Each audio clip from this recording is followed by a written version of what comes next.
Wala na siguro'y masakit pa kung ilisan ka. Samot nagbag-o lang niya nakaila, og samot na kung sa chatra sila nagkaila. Makapangutana ka na, nga naman, unsay kulang sa kuha. Unsay naan niya nga wala na ako. For almost 2 years mi nga ga-live-in.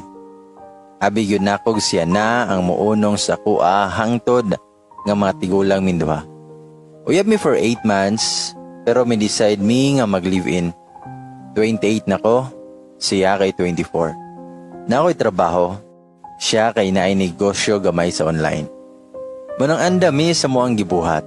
Giistoryahan na mong tarong before me ga-live-in. Malipayon man mi sa muang pamuyo. Mag-away mi pero normal raman na sa usa ka relasyon. Gihigugman ako siya, gipangga na ko siya, naningkamot ko para namong duha. Presko pa kaayo sa kung nahuna ang nahitabo atong adlaw. Pagmata nako, wala na siya sa kuang tapad. Pagawas nako sa kwarto, nakitaan dayon nako siya nga gaandam sa pamahaw namo. Midol ko niya, mi good morning, og mi kiss, og mi gakos niya. Ug akong gingud-ungad, akong naong sa iyang liog. Mi katawa siya, ug iya akong ginayhinay og duot, kay pakaligoon ako kay mamahaw nami.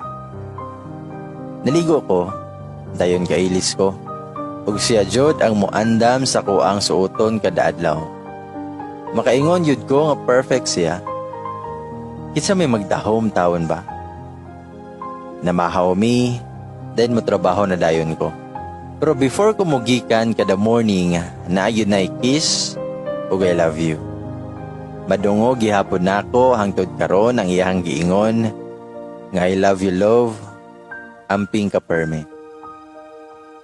Kada break time gyud nako, mo chat ko niya. Lunch break, mag-message ko niya. Before ko mauli, mo chat jud ko niya. So katong adlaw pod, mo gihapon ako ang gibuhat. Mi chat ko niya nga pauli na ko love. Mo nang natingala ko sa kong pag-abot sa mua, ngit-ngit kayong balay. Walay suga nga gasiga. Musulod unta ako pero lak ang portahan. Gikuha na ako ang yawi kay tagsa man mi. Pagsulod na ako, akong gipasigang suga. Pagtan-aw na ko sa lamisa na igitakluban og akong gilantaw. Pakbet og pinerito nga isda.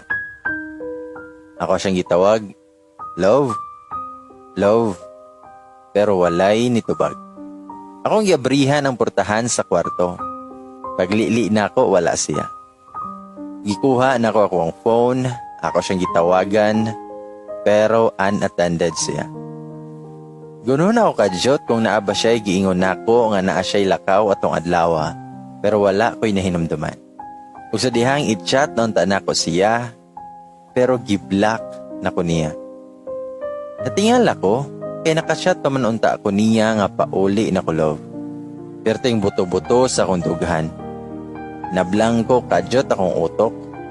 Gipaningot ko bugnaw. Milingkod ko sa sofa nga gatutok sa akong phone. Ganong giblock man ko niya. Pagtataod, medyo nabalik na akong buot. Ug ako ang gikontak tanan niyang kaila, amiga, amigo, paryente, pamilya. Pero bisan usa nila wala kabalo kung ahas siya. Misulod ko sa kwarto ug pag-abri na ako sa cabinet, wala na ang uban niyang gamit. Gamay na lang na mga sanina ang nabilin. Tibok gabi kung ganoon na kung ahas siya. Kung naunsa na siya. Gapaabot ra ko niya nga muli siya. Gasigi ko og li sa bintana. Kanunay nga gadayal kay basin makontak na siya. Gina-check ko na ako kay basin gi-unblock na ko niya. Pero wala. Katuon na kay ko sa pulis, pero miingon ko sa kong kaugalingon nga kung wala paghihapon siya karong alasay sa buntag, magpatabang na gyud ko sa pulis. Nga nagyud ka siya? Nasa'y problema? O kalit lang nga naay nag-message sa kuha. Nakuratan ko kay gi-full volume yun ako akong phone para makabalo dayon ko kung naay mo tawag o mo text. Pagtanaw na ako, ano number o niya taas kayo na message. Samtang nagbasa ko, na-realize na ako nga gikan ni niya. Halos di ko katuo sa akong gibasa. Tinuod ni. Nga naman, daghan kayong sorry. Loved ako niya pero dili na niya kaya. Og dili po daw niya kaya na iistorya sa akong atubangan ang desisyon niya. Makalagot, nga sakit kaayo, nga naa daw siya'y nakaila sa chat.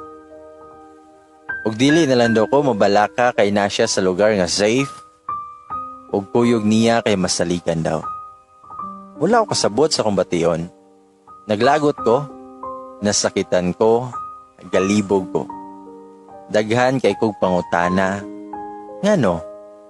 Kanusa? Kinsa? Tinuod ni? Dili na ako kayang dawaton yun.